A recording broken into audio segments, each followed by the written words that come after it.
On the night of January 11, 1979, American television crossed a line it had never crossed before, not because of controversy or scandal, but because of truth. Johnny Carson, the calm, unshakable face of late-night television, sat beneath the bright studio lights of The Tonight Show, smiling as he had done thousands of times before. Across from him sat John Wayne, the Duke himself, an icon carved into the soul of America.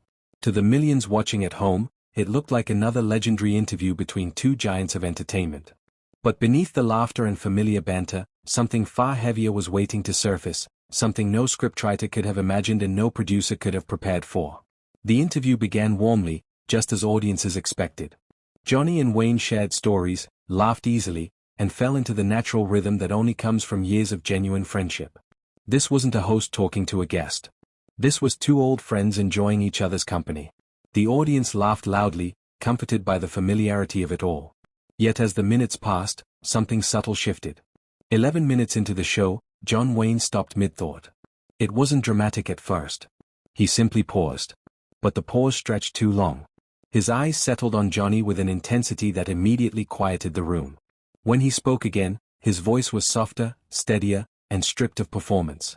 He said he needed to tell Johnny something, and that he needed to tell America too, because he didn't know if he would ever get another chance. In that moment, laughter vanished, and history took its first quiet step forward. What followed would never be replayed in full on network television again. Johnny Carson, the man who had spent decades guiding conversations with grace and control, emotionally collapsed in front of more than 40 million viewers. This wasn't weakness, it was shock, grief, and love colliding all at once. Few people knew at the time that this moment had been carefully chosen by John Wayne himself. 3 days before the broadcast, Wayne had personally called the Tonight Show producers and requested the appearance. He warned them that the interview would be different. That warning was never shared with Johnny Carson. As a result, Johnny walked onto that stage believing he was about to enjoy another pleasant conversation with a dear friend, completely unaware that Wayne had come not to entertain, but to say goodbye. To understand why this moment shattered Johnny Carson so deeply, you have to understand what John Wayne represented to him, not as a movie star, but as a man. Their relationship began in 1962 when Wayne first appeared on The Tonight Show. From the very beginning, their chemistry was undeniable. Unlike many celebrity interviews that felt rehearsed or guarded, these two spoke freely. They teased each other, challenged each other, and laughed like equals. Over the next 17 years, Wayne appeared on the show more than 30 times, each visit becoming an event in itself. Audiences didn't just tune in to see John Wayne, they tuned in to see Johnny and the Duke together. Off camera, their friendship ran even deeper. Johnny Carson, a man known for guarding his private life fiercely, trusted Wayne in ways he trusted very few people. Johnny visited Wayne's home in Newport Beach, far from cameras and applause. They fished together, shared quiet meals, and talked about life beyond Hollywood. During Johnny's painful divorces, times when loneliness weighed heavily on him, Wayne was one of the few who called without expectation, without press, simply to check in. To Johnny, Wayne wasn't a legend.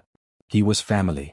What Johnny didn't know, and what almost no one knew, was that John Wayne had been living with devastating news since the summer of 1978. Years earlier, Wayne had survived lung cancer and spoken openly about it, becoming a symbol of resilience for a nation that admired toughness. But this time, the diagnosis was far worse. In June of 1978, doctors discovered that stomach cancer had spread throughout his body. The prognosis was brutal and unmovable. 6 months, perhaps less. The Duke, who had stared down villains and battlefields on screen, now faced an enemy he couldn't outfight. Faced with that truth, John Wayne made a decision that stunned even those closest to him. He refused to disappear. He refused to retreat quietly into private suffering. Instead, he chose to remain visible, to keep working, and to live openly as long as he could. He believed America needed to see not just strength, but honesty. Yet before anything else, he felt a responsibility to say goodbye to the people who mattered most. His family knew. A few close friends knew. And now, Johnny Carson needed to know too. But Wayne didn't want a private conversation. He didn't want a phone call. He wanted the truth spoken openly, on the stage where their friendship had lived for years. When John Wayne walked onto the Tonight Show stage that Thursday night, the audience rose to its feet. The applause was thunderous, filled with admiration and affection. At 71 years old, Wayne still carried himself with unmistakable authority.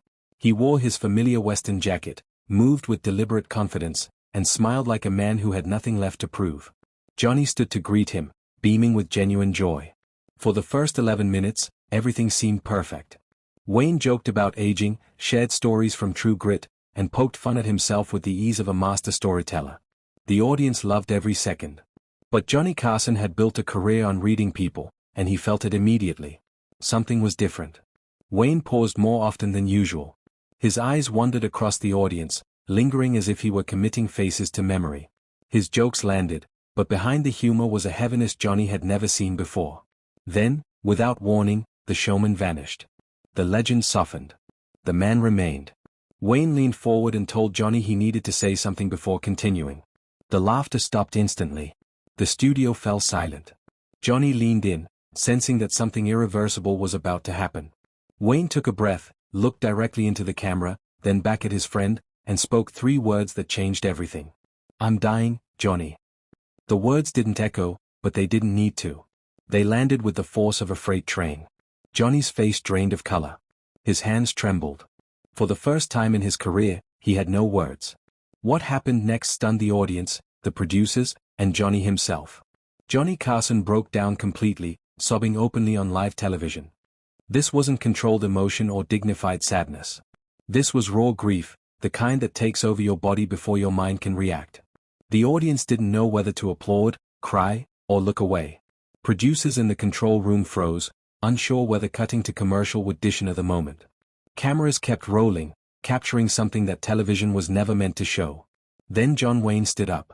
Slowly and carefully, he walked across the stage and wrapped his arm around Johnny's shoulders. The toughest cowboy Hollywood had ever created was now comforting the man who had comforted a nation for decades. He whispered gently, calling Johnny Pilgrim, telling him it was okay, that he had made his peace, and now Johnny needed to make his. For nearly 2 minutes, neither man spoke. The studio audience sat in stunned silence, many openly crying. This was no longer entertainment. It was something sacred. When Johnny finally lifted his head, his voice was broken. He admitted he didn't know how to say goodbye. Wayne smiled softly and told him not to say goodbye at all, but to talk like 2 old friends sitting together on a porch in Newport Beach.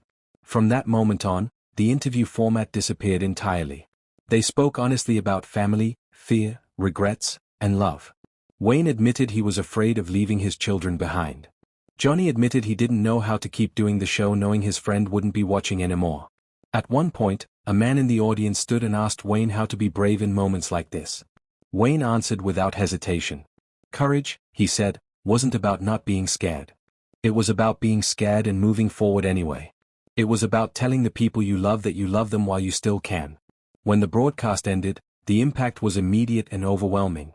NBC's phone lines were flooded with calls, not complaints, but gratitude. People shared stories of illness, fear, and unresolved goodbyes. Cancer organizations reported record-breaking calls the next morning. Doctors across the country saw a surge in patients seeking checkups they had delayed for years. John Wayne's honesty didn't just move hearts, it saved lives. Over the next 5 months, Johnny Carson kept his promise. He visited Wayne regularly, sat with him during hospital stays, brought food, watched old westerns, and treated him not like a dying man, but like a living friend. Wayne later told his daughter that Johnny never made him feel like his time was running out. He made him feel present. John Wayne passed away on June 11, 1979. His funeral was private. Johnny Carson sat beside Wayne's children and, honoring his friend's wishes, told a story that made everyone laugh through their tears. For 13 years after that night, Johnny honored Wayne annually on The Tonight Show, never missing a single year until his retirement. Johnny Carson later said that night was the most important moment of his career. Not because of ratings or history, but because it wasn't television. It was truth. 2 friends saying goodbye, and allowing the world to witness what real strength looks like. John Wayne's final Tonight Show appearance proved something timeless. Vulnerability is not weakness, honesty is not failure, and sometimes the bravest thing anyone can do is let the world see them cry.